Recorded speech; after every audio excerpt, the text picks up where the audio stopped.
Greetings, and thank you for inviting me to the 2014 Frontiers in Development Forum. While I'm sorry that I could not be with you today, I want to thank Administrator Raj Shah for the opportunity to address this distinguished audience. We face new as well as familiar challenges, from a growing global population to the intensifying effects of climate change, to the impact of rapid urbanization and the devastation wrought by armed conflict. Together, these challenges lock more than 1 billion people into a crippling cycle of extreme poverty. Across the world, such deprivation casts a long shadow over the potential of entire generations, denying them opportunity and prosperity. Yet, as my friend Raj Shah has rightly observed, we are within reach of a moment that was once unimaginable, a world without extreme poverty.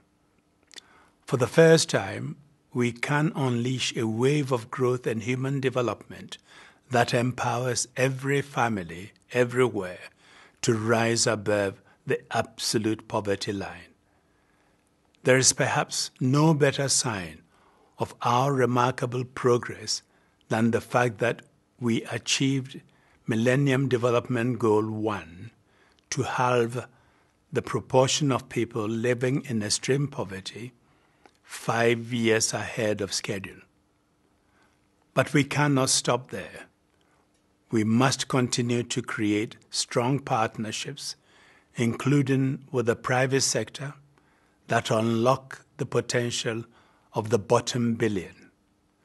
Governments need to establish the right policy frameworks based on pro-poor and gender-sensitive strategies, recognizing that growth without equity is unacceptable. In doing so, we can empower communities, even in the most remote and difficult environments, to work towards a better future.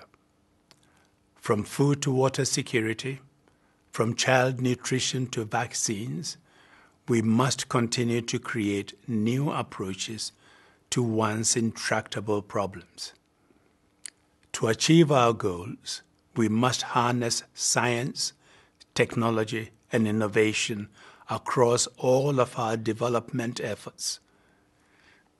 The Ebola outbreak in West Africa is a tragic reminder that the marvels of science and technology have not prevented a crisis that is now devastating some of the world's poorest communities.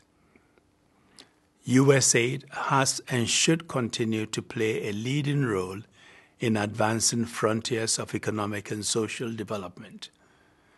I recently wrote in the Washington Post that investment and trade may be the most important drivers for growth, but development assistance still has a significant role to play, even if that role must evolve.